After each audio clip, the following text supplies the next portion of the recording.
Are you ready, folks? What transpires next will blow your mind and is not to be missed.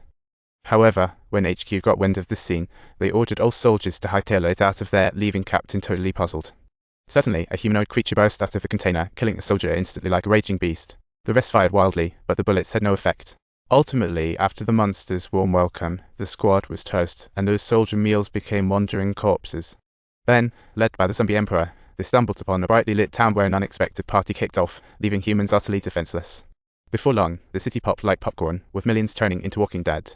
At first, the government tried to fight back, but soldiers kept dropping like fire. With no options left, the government decided to unleash the fireworks, but the virus still spread.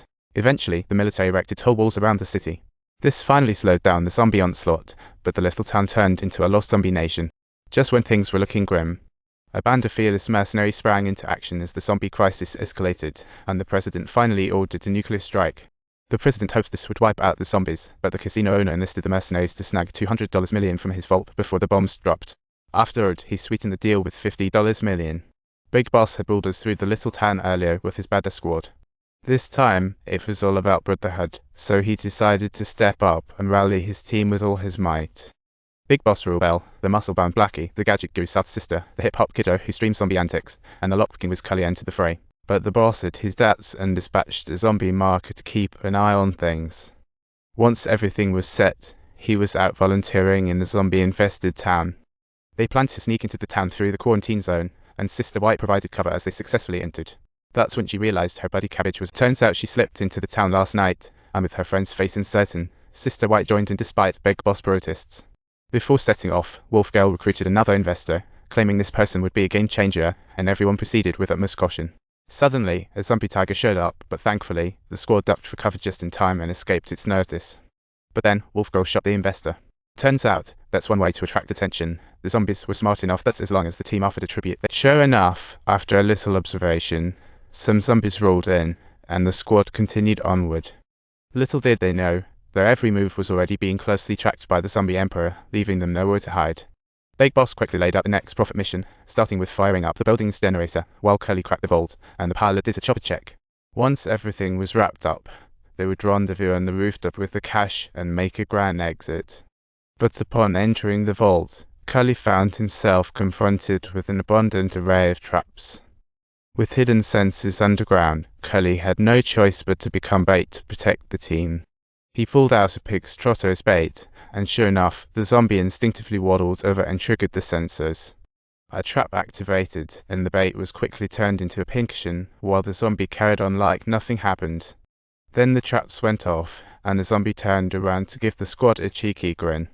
But the next second, the bait was smashed into mush. Fortunately, the zombies had cleared all the traps.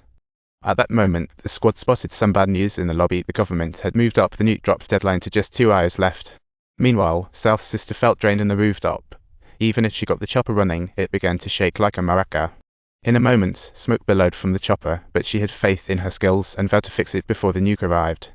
Meanwhile, Cully made significant progress, and to everyone's astonishment, the lock sprang open, revealing cash that would take them a lifetime to spend. The crew scrambled to pack all the cash into their bags, while on the other end, the sacrifice beast was brought to the hotel, followed by the ominous roar of approaching zombies. With a thunderous roar, the zombies started retreating. Their king had returned. The zombie emperor felt a strange sound coming from her belly. Turns out, the zombie queen was birthing new life. The beast was soon transformed, and she wandered to the casino area. The patrolling wolf girl spotted her right away, and zombie Mark shot an arrow to bind the queen. Though the bullets pinged off her, she didn't flinch at all. Clearly, this was an elite zombie alpha. But the alpha had her weaknesses. Wolf Girl managed a headshot to save a teammate, and zombie Mark, seeking revenge, mercilessly severed the queen's head. The commotion alerted the zombie emperor, and when she rode in on her horse, she found the decapitated body of her queen. Heartbroken, she let out a furious roar, tears streaming down her face, consumed only by hatred. The Emperor called her minions, and all the zombies charged out, ready to avenge their queen by taking down every human who dared enter their land. Under the Emperor's orders, the zombies surged into the casino, while Big Boss and the crew were blissfully unaware. As the elevator doors opened, zombies erupted like a bursting balloon, and Big Boss Royal Bell was baptized by Royal Chaos, unable to react.